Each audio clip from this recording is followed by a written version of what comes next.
What we're going to do now with our coil pot to make sure that the coils really can stick to each other, even though we've put slip on it and everything else, trying to press them together, what we are going to do is take one of the tools that I mentioned, kind of a little thumb wedge here.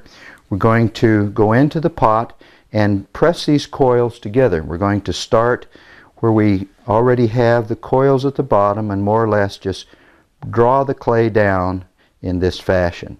I'm going to tip it this way because it's a little easier to work with, and just kind of work yourself along the lines of intersection where the two pieces of clay are overlaying each other, and you work yourself in the same direction, I do anyway, the same direction that I've laid the clay in.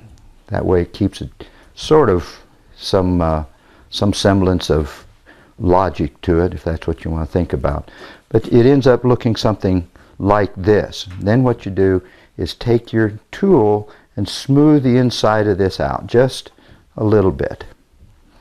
Now, one of the reasons that we say we need water, we're going to dip this tool into the water and smooth the inside of this pot. It's what's going to be a pot, pretty much like this.